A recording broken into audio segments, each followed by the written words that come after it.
Welcome to the Fathering Strong podcast, dedicated to empowering fathers to build stronger families and communities.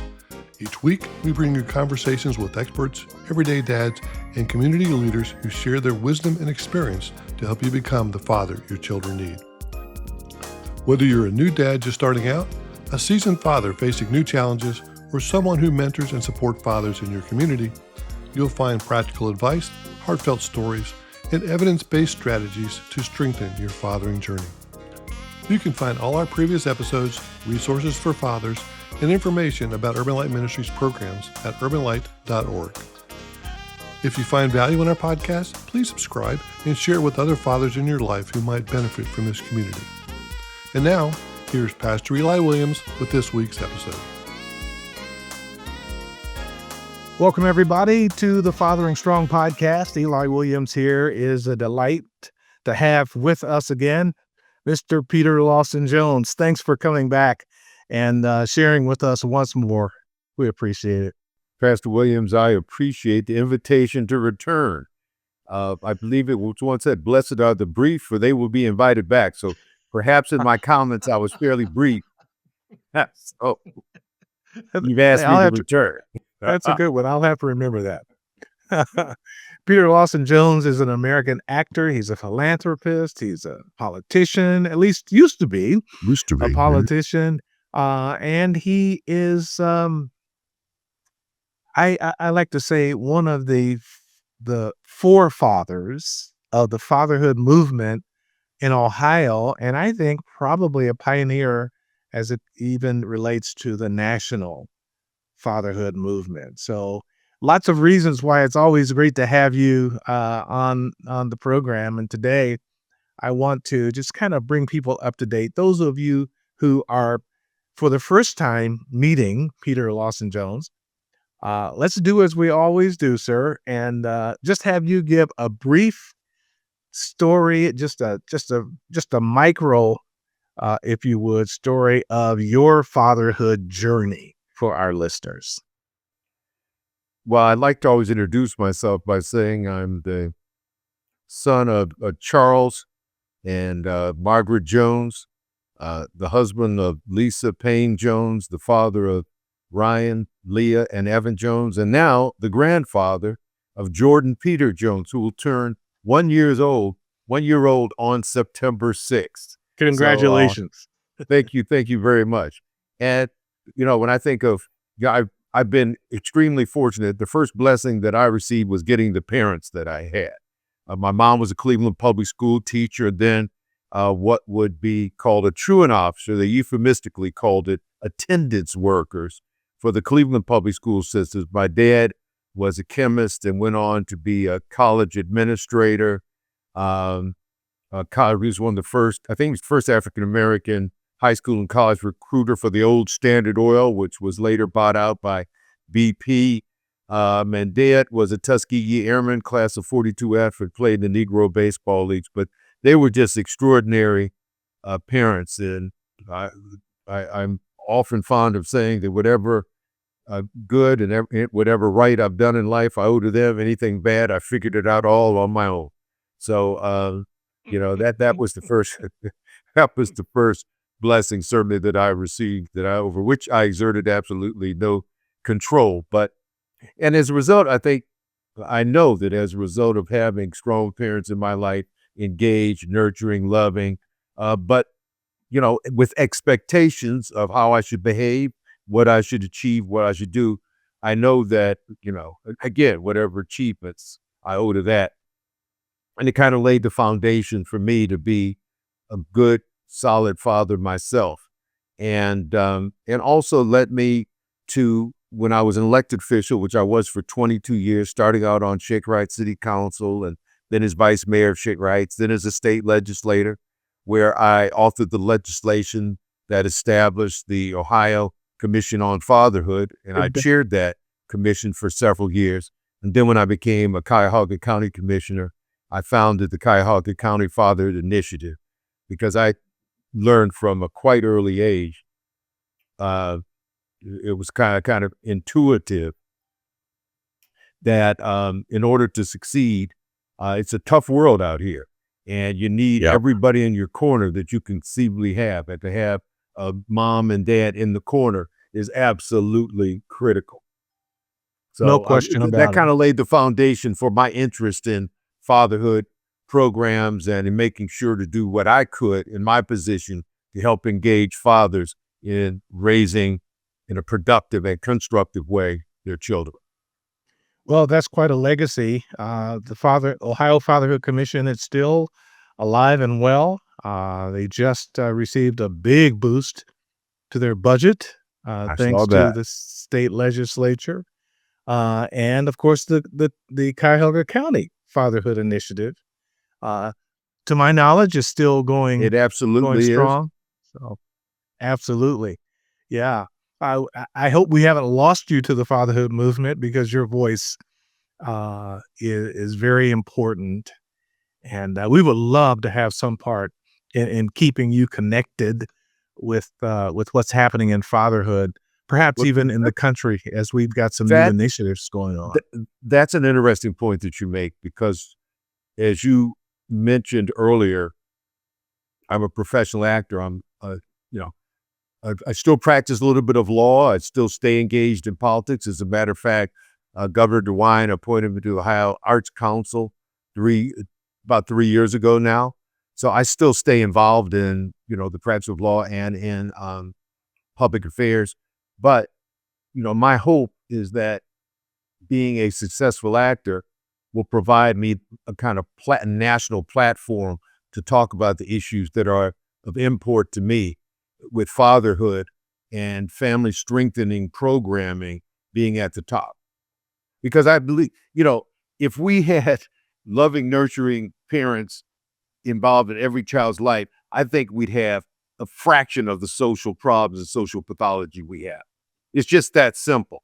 And Yep. so there's the solutions right in front of us. We just have to be committed, once we decide we want to become parents, to be good, involved, engaged parents. And you'd be amazed how quickly the world will change around. Absolutely. I mean, I'm in your amen corner on that one. And we need all hands on deck. That's the Absolutely. problem. It can't just be the social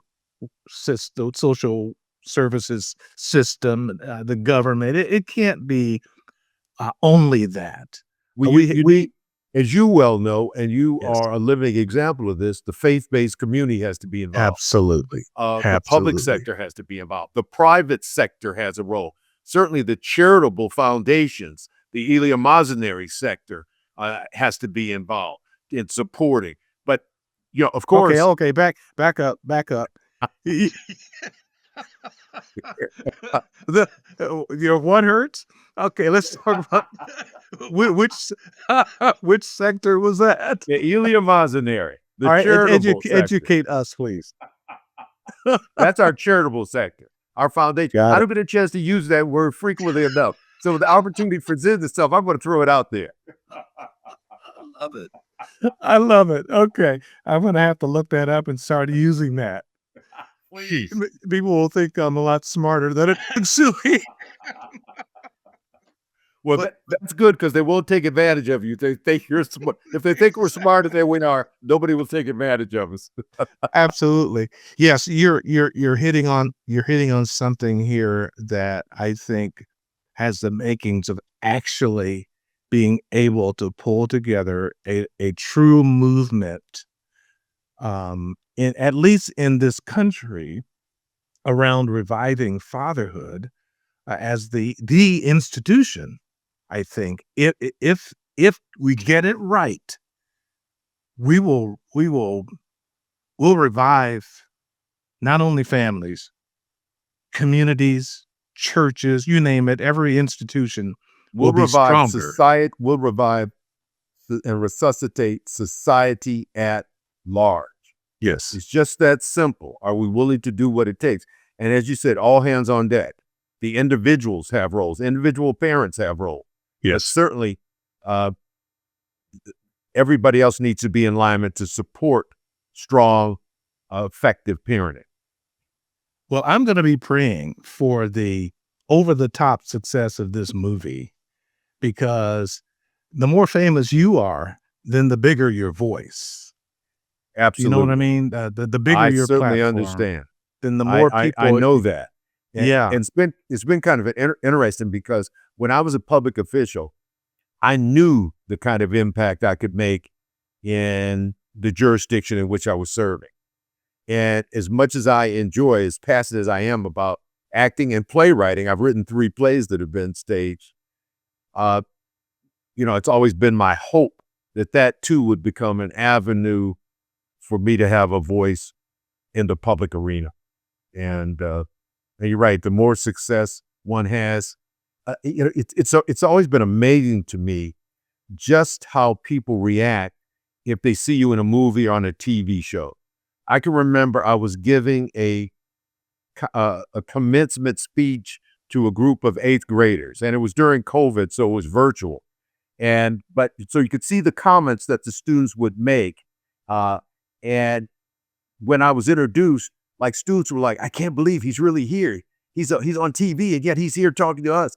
So it's amazing the kind of impact you can have. And so when you get that platform, that podium, that rostrum, you better use it and use it to good effect. absolutely. Ladies and gentlemen, I'm introducing to you Peter Lawson Jones, the voice of fatherhood in America and beyond. From your lips to God's ears. I'm going to believe God for that. Thank you. And me, I will as well, Pastor. I will as well. Well, let's talk about the movie. Tell us Sure. how this came about. You know, what I know you don't want to play spoiler, but tell us as much as you can about the movie. This, I've had the opportunity at this stage in life to have speaking roles in films with 3 Academy Award winners, 2 Emmy Award winners. I played opposite Tom Hanks in A Man Called Otto. I was on guest starred on an episode of Chicago Fire. So I've had some great opportunities, but nothing has been superior to playing the lead in The Last Shop on Walnut. About 10 years ago, I was cast in a pilot episode for a web series by a gentleman named Jason Richardson. And then about 4 years ago, he called me and said, "Peter, I've written this screenplay, and I envisioned you playing the lead," which for an actor is like the nicest compliment you could ever get. Somebody's writing something, have you in mind to play a significant role. So he said, "I'm going to send you this. Tell me honestly what you think." He emailed the script to me. I read it. The moment I put it down, I called him and said, "We can't get started on this soon enough." So 4 years later, we are finally finished filming it.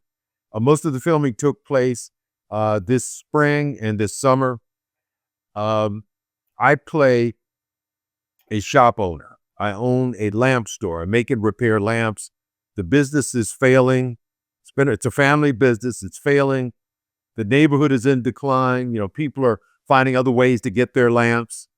So don't have the same kind of social utility and value as the lamp stores with my lamp stores I once did. I'm alienated from my only living family members, my brother and my nephew, because of an argument I had had with my brother years ago. The only good thing that's happening to me right now is the fact that the neighborhood is viewed as the next big hot spot for urban redevelopment. So they're willing to pay me a substantial amount of money to buy my building. My shop is on the first floor. I live on the second. Now you think this is a great solution. You just say yes. But the problem is that I suffer from kind of PTSD and agoraphobia. So I have not stepped foot outside of this building in 15 years. And the thought of doing so, even to go to a new place to live, is absolutely paralyzing to me. Wow. Late one night, there's a knock on my door, 1 a.m. in the morning. I believe it to be my nephew. And over the next 48 to 72 hours, life changes for me. So I'm leaving it at that. Wow. But I am, Kim Whitley plays my romantic interest in this film. Kim is in Happy Gilmore 2 right now. She's an actress and a comedian. She's been on Curb Your Enthusiasm. She has a podcast that's won a Signal Award. And the last 2 years, when Apollo Theaters had its major fundraiser, they've asked her to MC it.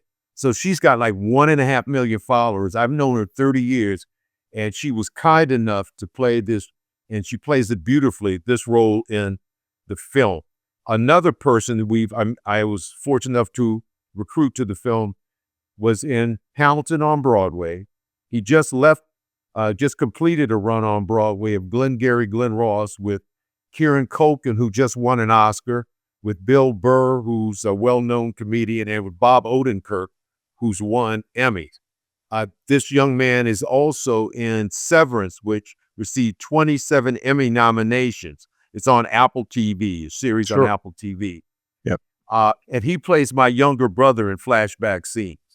So we have really an extraordinary cast, which includes, talking about fathering, my youngest son is the second person to speak in the film, and he does a wonderful job in his scene. And I think 8 of my acting students either have speaking roles in the film, or they're involved in the film in other ways as extras. One was assistant costuming designer.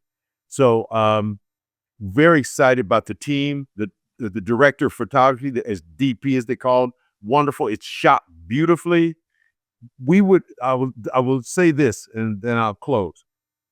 As we were shooting the film, there were members of the crew who were tearing up because it's that beautifully written a piece. Jason Richards, in addition to writing it, is also directed it. He and I are co-producers, co-executive producers. I've invested in the film, putting my money where my mouth is, and I'm also co-casting director, co-legal counsel. So I've worn a number of hats, which you have to do for low-budget independent films. Yeah, but I'm very excited about the prospects for this. We have a small PR firm out in Beverly Hills that's representing us to promote the film. I think we've got, it's like a film with a small budget, but when you see it, you're going to think, oh, and you look at the town and you say, oh my God, they spent $2 or $3 million at least to shoot this one. So I call it, you remember when we were growing up, there was that story, The Little Train That Could. Yeah. I call this the little film that will. I love it. So when is it due to be released? It'll be released early next year. We'll have red carpet screenings in Ravenna, Ohio, where most of it was shot, also in Cleveland, Ohio. And then, given Kim's prominence in the industry, we'll be working with her to have an LA red carpet. After that, we anticipate a limited theatrical release in Northeast Ohio, perhaps some other theaters. Then onto film festivals, then a larger theatrical release, hopefully nationwide, and then onto a platform like Hulu or Netflix or Apple TV, something like that. So we've got a plan. We've got a plan. All right. Well, that's excellent. I can't wait to see it. Hopefully, even before it's released. I'd love to. Well, I'm going to be inviting you, sir, to the red carpet premiere. Well, thank you. Count me in. That would be great. Wow. So the Last Shop on Walnut, let me make sure I got it right. Last Shop on Walnut, that's correct. Yeah, all right. So we're going to be promoting that. Now, did you say her name is Kim? I'm trying to recall her name. Kim Whitley, K-Y-M Whitley. Oh, and I forgot to give you the name of the young man who's playing my younger brother, Donald Weber Jr., but with 2 B's, Donald. And what's kind of ironic, this is incredibly ironic, is that, again, I was in A Man Called Otto with Tom Hanks. One of Donald Weber's next projects is Tom Hanks's play that he wrote that'll be going up in New York this fall. So it's 1 degree of separation in this world. Here I work with Tom Hanks, I work with Donald Weber, and the 2 of them are going to be working together in Tom Hanks's play, in which he's also playing the lead. That goes up in the Shed at the Shed Theater just off Broadway in October. Amazing. Yeah. Couldn't make this up. No. All right. So I am going to ask you, impose on you to help me get Kim on at some point on the podcast to also promote the movie. And if there's I anything, think Kim would enjoy that. As a matter of fact, I'll see her. She's getting an award at the Greater Cleveland Urban Film Festival on September 19th. And she'd already sent me a text, asking me to spread the word about it and be there. So I'll see her and I'll share that with her, and I'll give you and Bruce's email contacts to reach out. well, I appreciate all the help we can get. We're still small, but I'm like you. I'm thinking that the future is bright Oh, absolutely. for And, our ministry. and let me say this, Kim will also have an interesting story to tell, because I know her parents were extremely influential in her life. Her dad and his twin brother were two of the first licensed African-American architects in the state of Ohio. Wow. And her dad, who's in his 90s now, still alive. So I think she can, and also Kim adopted a young a son. So I think in terms of family issues, Yeah, she's have a lot to say. she's got a great story to tell. Yeah, she does. I Absolutely. can't She's wait. delightful. She'll have Yeah. you cracking up. Trust me, Good. she's funny. Good. Excellent. Yeah. I don't know what's happening here. We're all of a sudden getting a bunch of actors. We got Cameron Arnett on next week. Really? Okay. I don't know if you've met Cameron, but he's an actor Okay. as well. And I will be Googling him. Just excellent. learn about him. Well, listen, I want you to bring us up to date now. You told us about your new grandson. Mm-hmm. Yeah, I get that. Just turned 1. Will be one, yeah, in a matter of days. Just about to turn 1. This is your first grandchild, is that not Yes, correct? my first grandson. My All first right, so grandchild, period. Yes. Yes. yeah. So what was one of my favorite questions? So what was your dominant emotion when you were told that you were going to be a grandfather? What was your internal response? I would say the dominant emotion was just absolute ebullience and joy, and wishing that the next 8 or 9 months would pass quickly so he or she could be here. Because, I didn't want to know the gender of my children. And so, because I think there aren't many surprises in life. So let's enjoy that surprise. Yeah. So even it was kept secret. And I can remember my son calling me, and my son and I were hoping for a boy. And let me give you one of the main reason.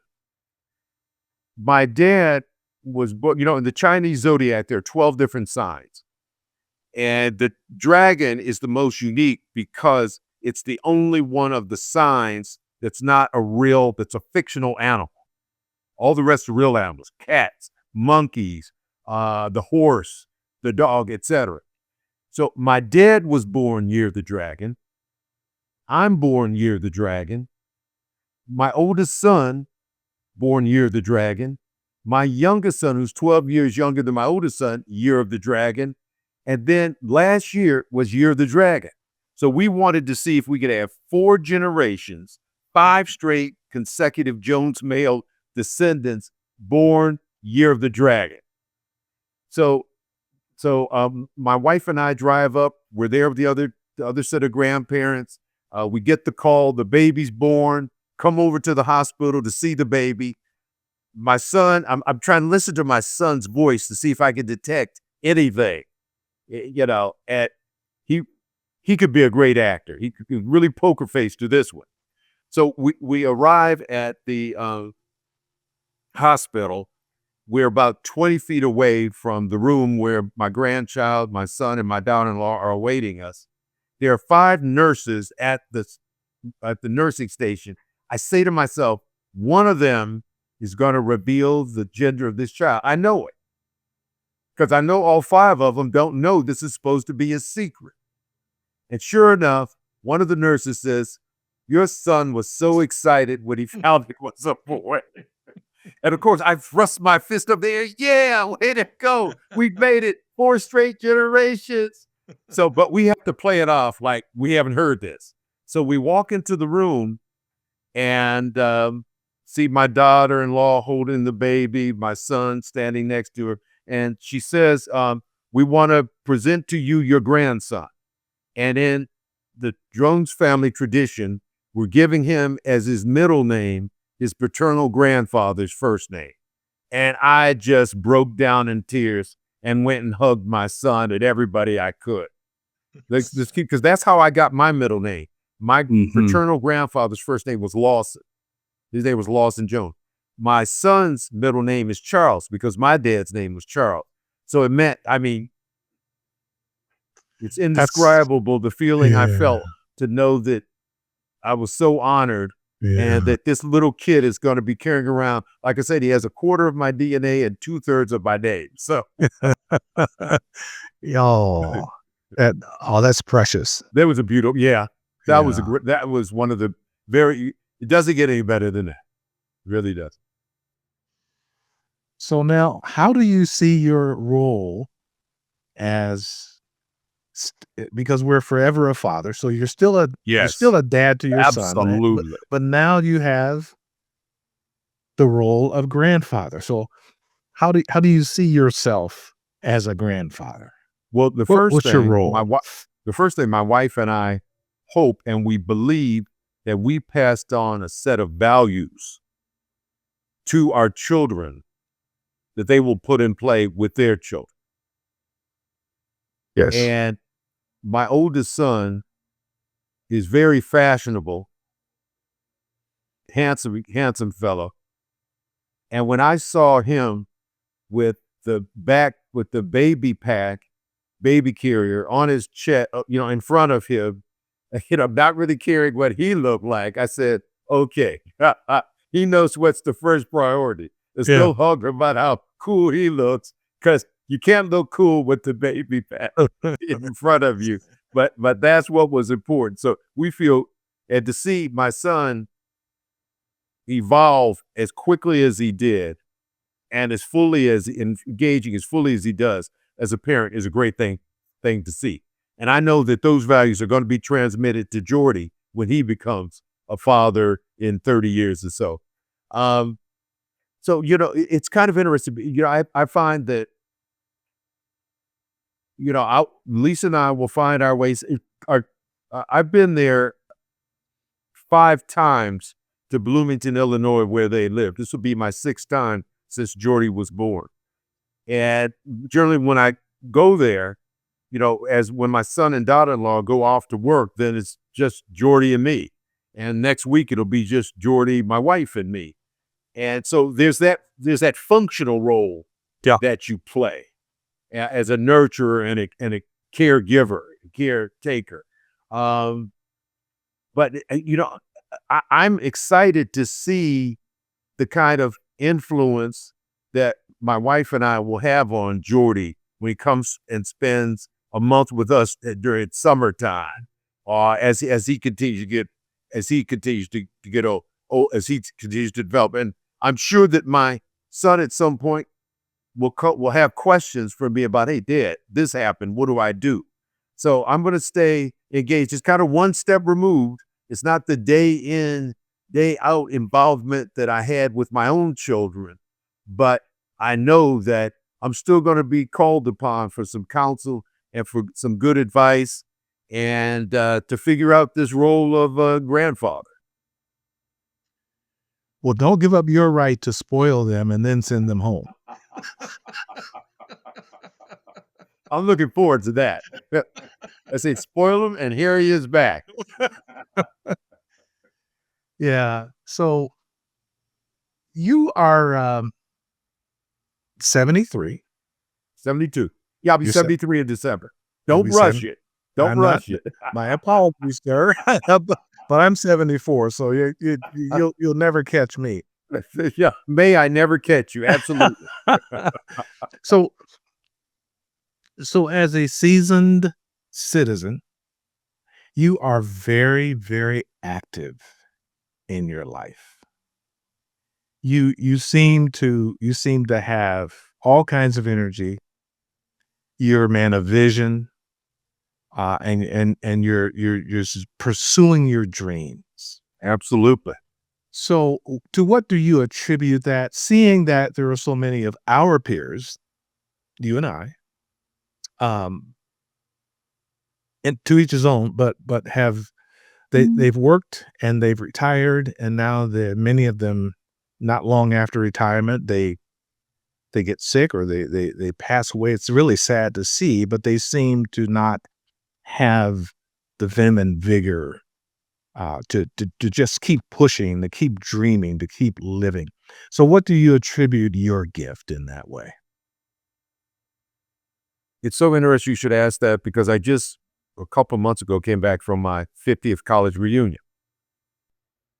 And I was on the final panel of our reunion, which really kind of asked, what's next? What now? What next? What do we do with our lives now that we're in our 70s and our 8th decade? What can we have to look forward to?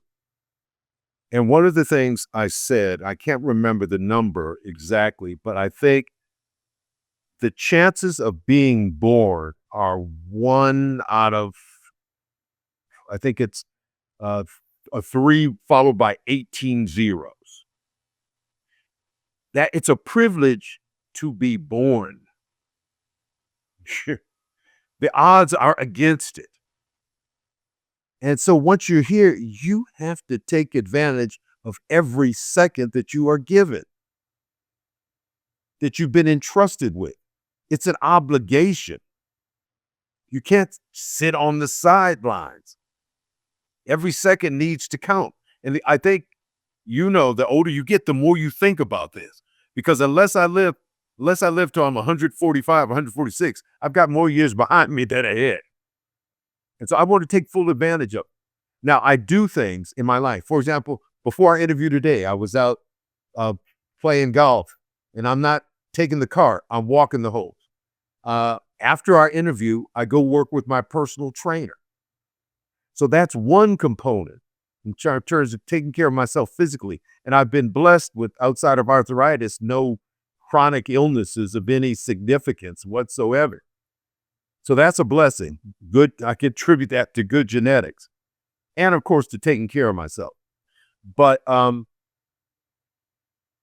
of the pieces of advice I would offer to people who are retiring is you must I'm sure there are some other passions in your life that you years ago said, I'm too old to do that.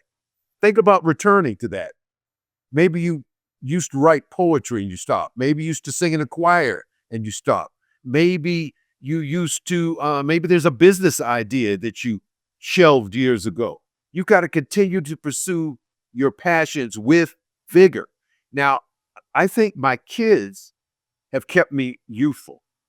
It's so funny. Right now, I find in the last 2 weeks alone, I found myself interacting in a business setting with their friends. So I say, wow, this is crazy.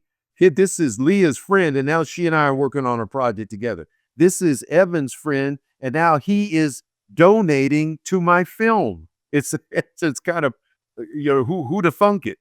But I think the music I listen to, I'm not, I don't like the extreme hip hop, I'll call it. But I'll listen to the new Afro beats music. I'm always looking. The other day I took an archery lesson. I hadn't shot at bow and arrow probably since I was 9 or 10 years old. And I've got the video to prove it. I hit the target from 140 feet away. It wasn't bad the first time. So, but it's just like looking for these other new things. There's so much of the world that my wife and I want to see together, places we haven't been. There is so much to be excited about to keep living. I mean, I could live till I'm 140 and not see all the places in the world I like to visit. So there's so much to do. And you've just got to take advantage of every second that you have been blessed with and gifted. So I know that's a long-winded response to your question, but all of those are the bits and pieces and the elements that keep me feeling vigorous and full of vitality. So good. And the other thing is, to me, it's unimaginable that I'm 70, almost 73. Doesn't make sense. Just doesn't make sense.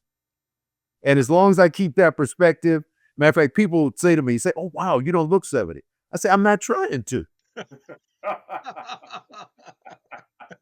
I said, there's nothing wrong with being in my 70s. I just don't want to look it, act it, think it, or feel it. Yeah. Ladies and gentlemen, Peter Lawson Jones. We're going to continue our conversation with him after we take this brief time out. Every father faces a crucial question. How do I become the dad my children truly need? I'm Bruce Stapleton, and my new book, Fathering Strong, God's Blueprint for Leading Your Family, offers the guidance you've been searching for. Drawing from scripture and real-life experiences, this book provides practical wisdom for fathers at every stage, from cradling a newborn to connecting with adult children. Discover how to build a legacy of faith, courage, and love through authentic fatherhood. Available now where books are sold. Peter Lawson Jones is my guest today. He is just a very interesting individual. I just love talking to him. Peter, I want to ask you, at this point in your life, is there something that motivates you to keep moving, to keep going, to keep living the way that you do? Can you name something that is behind your motivation? I've thought about this. I've thought about this many a time. When I was younger and people used to ask me what motivated me, was it fame? Was it power? Was it influence? I kind of think when all is said and done, I've always been achievement oriented, trying to reach new heights, attain new goals, and secure new achievements. And at this stage in life, I think there are two things that really are related to that.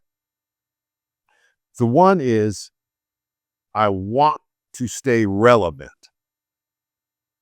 I don't want people to ask why I'm still alive. Whatever happened to Peter? I haven't heard anything from him, anything about him in the past year or 2 or 3. I want to be in the mix, still part of the discussion, an important part of the discussion. I want to still be invited to those rooms, the organization still thinking, hey, I want you on my board because I think there's something you could offer. I still want people as they do to call me and say, Peter, how do I get involved? How do I become a lawyer? How do I get involved in politicians? How do I become an actor? How do I write a play? How do I become, how can I've got this child. How can I be a good father? I want people to continue to seek me out for advice and counsel. I want to stay relevant. The other thing is I want to continue to build a legacy. When I'm gone, I don't want there to be footprints in the sand that are easily erased. And I think you build legacy 3 ways. You build it certainly through your physical family, through your children and then your grandchildren, etc. You build it through tangible things that you leave behind. If maybe you're a painter and you left some extraordinary paintings, maybe you build a business, maybe you started a program as an elected official that endures, that survives after you're gone. For me, I know the plays I've written will survive me. I know that my grandkids and great-grandkids will be able to look at films of, that I was in or TV shows. And the third way is, what have you done to impact society by helping others who aren't family members of the community? And so if you could do some good for those individuals and create some opportunities for them, then that's going to have a positive impact in their families for generations to come. So yeah, I want to stay relevant and I want to continue to build my legacy. Those are the things that keep me going. So I can't, I can't sit down. I can't rest. as what the James Cleveland, Reverend James Cleveland had the words of one of his famous gospel songs. I don't feel no ways tired. And Come too far. yeah. So I don't. And I just pray that I can keep this energy, this passion as long as possible. Is there an individual who inspires you, either personally or professionally?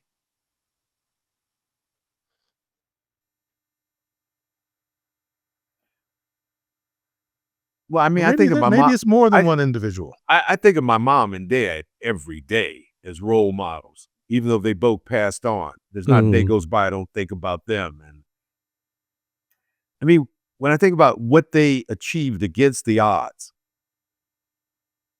my dad was the first person in his family to go to and graduate from college.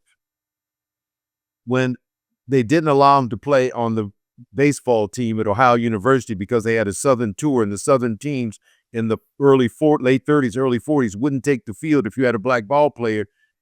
Did he then just quit and not do anything? No, he started running. He ran track and became the hurdles champion in the conference. So I think about what he achieved. My mom was amongst the first group of African American women to live on campus at Michigan State University. So when I think about what they had to surmount, that inspires me.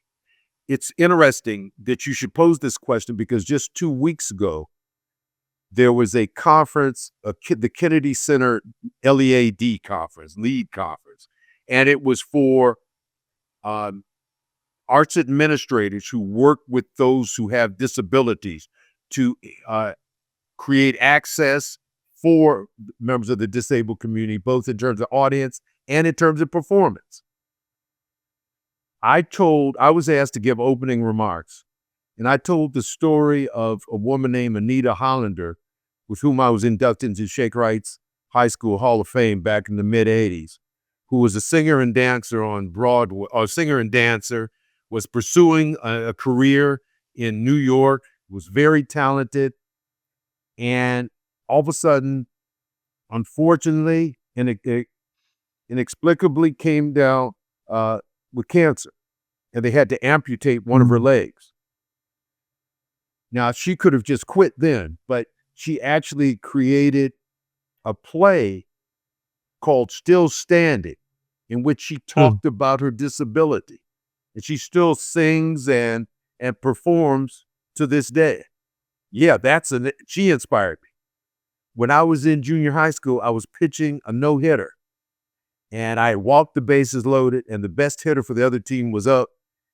And he hit a screaming line drive to center field. Our center fielder ran over, caught the ball, threw it back in the infield in time, so the runner didn't score for third. I went on to pitch a no-hit shutout. But the phenomenal thing was the guy that made the catch only had one hand. What? Yes. He had a right hand. He had lost his left hand in an accident in his parents' restaurant. Wow. He caught the ball, put the glove underneath his arm, pulled the ball out, and threw it, all just like that quickly. He was also the best hitter on our team. With one hand, pow. Went on to play varsity baseball in high school. Those kind of people inspire me. Now, obviously, there are a lot of historical figures, in countless, who were inspirational in their ways. But what those individuals showed me that if they could achieve what they've achieved, despite the odds, despite significant disabilities, if they could keep going when others would have stopped, then I have no excuse with two hands and both legs not to do everything I can. So when I think about it, I tell the story about those two whenever I have the opportunity. I think those were two of the most inspirational people I've ever met in my life. And I've met a lot of people who are senators. I've had pictures with 3 presidents. I mean, I'm certainly in awe of what they were able to accomplish. Actors, Tom Hanks, great human being. Michael Imperioli, wonderful human being. I had a chance to sit down and talk with Cicely Tyson for half an hour. I've met some giants I've had a chance to interact with and have conversation with giants. And yes, they're role models and they inspire. But my parents and the people who overcome extraordinary physical and other challenges, those are the ones who inspire me the most. Absolutely. Thank you so much for sharing that. We're going to take our final break, and then we'll be back with Peter Lawson Jones, actor. And we want you to tell us a little bit more, for those who are just joining us, about your upcoming movie, The Last Shop on Walnut. This is Fathering Strong Podcast. We'll be right back after this. Children benefit significantly from the presence of committed, loving, nurturing fathers. Strong fathers contribute to stable families and safe, healthy communities. Fathering Strong connects, engages, and empowers fathers. Join the fatherhood movement at fatheringstrong.com to discover a wealth of resources, from inspiring videos to informative articles and instructive courses. By subscribing to our resources, you're not just helping yourself, you're helping Fathering Strong provide these valuable tools to families in need. Visit fatheringstrong.com, download the app, and subscribe to our YouTube channel today. Together, let's build stronger families and communities. The Renaissance man, Peter Lawson Jones, with me today. I'm really enjoying our conversation. And before we sign off today, I want you to, if you would, what would you say to a young father out there? Perhaps he's watching this podcast, and he's just starting out in life. He's got a young family. What would you say to that young man about his future, his role as a father, and his potential as a man in today's world? I would first say that you are undertaking the most important role that you'll ever play in life. That the title you now have as father and dad is the most significant title, even if you should become president of the United States. And that you have an extraordinary opportunity to shape the life, to be the primary person that contours and shapes the life of your child, and you should do it in a way so that that child can be better than you. Because that's what we want. I always said when it came to my sons, I wanted them to be smarter, taller, better looking, and enjoy life and have taken as much pleasure, at least as much pleasure in life as I have. For my daughter, the same thing, except she didn't need to be taller than me, but I wanted her to have a great life and to be smarter and to have more opportunities, and that you as a young father, that's what you're responsible for doing, for creating as many opportunities, future great potential opportunities for your child as is possible, and raising your child to see the horizons as unlimited, to raise your child to not have a chip on his or her shoulder. Don't infuse in them whatever grievances you have in life. Don't put that in that child. And if you raise your child in a way so that he or she is positioned to fulfill their God-given human potential, then you will reap the most extraordinary rewards of all time. I was driving my daughter to the airport just a couple of weeks ago. She's done extremely well. She graduated from Northwestern. She worked for Sherrod Brown for 4 years as regional representative. She then went on to get an MBA from Wharton and a master's in city planning from the Penn School of Design. My goodness. Now she works out in LA. She was in town for her 15th high school reunion. I was driving her back to the airport, and she turned to me and she said, "I'm so blessed that I have you as a father, because you have set an example for me for the kind of man I should be looking for in life." I mean, and So I'd say to the fathers, if you want your daughter to one day say something like that to you, if you want your 6-year-old, 7-year-old son, when he's asked who are his heroes, to name you, if you want your oldest son to say, I want to be the kind of father, which he said at the age of 17, I've watched my dad, I want to be the kind of father one day that he was to all three of us. If you want that, that's better than an Oscar. That's better than a Nobel Peace Prize. That's gold. That's better than an Emmy. Yeah. When you hear those words from your kids, well done, my good and faithful servant. And young father, you should aspire to, in 20 years, 30 years, receive those kinds of commendations, that kind of stamp of approval from your kids. That's gold. Thank you so much for sharing that. My guest today is the one and only Peter Lawson Jones. His acting credits include Battle Hill, Alex Cross, Infinite Regression, The Assassin's Code, Chicago Fire, A Man Called Otto, and he's got a new film coming out, the first of the year. It's entitled The Last Shop on Walnut. Give our viewers who may have just tuned in after we talked about it a little bit at the beginning of the podcast, just tell them just a little bit about the show and what they can expect when they go to see it. Well, you can expect to see a beautiful story, essentially dramatic, but with some absolutely comedic moments. You can expect to see Kim Whitley at her best, and seeing her in a way that she's often not cast. You're going to see a nurturing, compassionate side.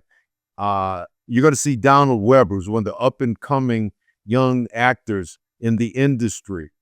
And you're going to have your heart broken, and you're going to have your heart warmed.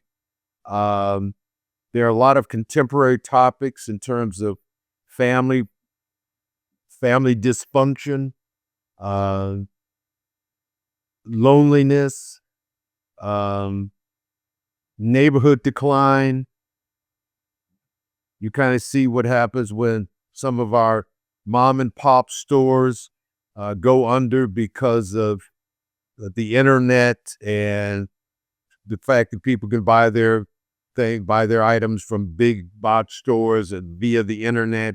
There's a lot of interesting little issues that are dealt with, but at its heart, it's a heartbreaking and heartwarming human story human interest story that you'll want to see, with some great acting, some beautiful photography, and most importantly, a memorable story that will stick with you after you leave the theater. You'll laugh, you'll cry, you'll have a great time. I can't wait. My guest today has been Peter Lawson Jones. We look forward to talking with him again, and I can't wait for this movie, The Last Shop on Walnut. And folks, you can see why I keep having Peter Lawson Jones on the podcast, because he brings so much wisdom and inspiration just by the life that he lives. So thank you so much, sir, for being with us. And we invite you all to join me again next time when my guest will be actor Cameron Arnett. God bless you. Have a wonderful week. This has been the Fathering Strong podcast. We will see you again. Bye now. Thanks for joining us on another episode of the Fathering Strong podcast. We hope you found the conversation inspiring and helpful. To make sure you don't miss out on future episodes, subscribe to the Fathering Strong podcast on YouTube, Spotify, or Apple Podcasts. Just search for Fathering Strong in your favorite app. The Fathering Strong podcast is brought to you by Urban Light Ministries, a nonprofit organization with a 3-decade legacy dedicated to turning the hearts of fathers to their children. Thanks to your support, we're able to keep this podcast and many other resources free for dads everywhere. To learn more about Urban Light Ministries or to donate and help us continue this important work, visit urbanlight.org. The Fathering Strong podcast is a production of Urban Light Ministries. Eli Williams is your host, and Bruce Stapleton of the Momentum Group is the producer and engineer. Our theme music is provided by saxophonist Harold Rayford.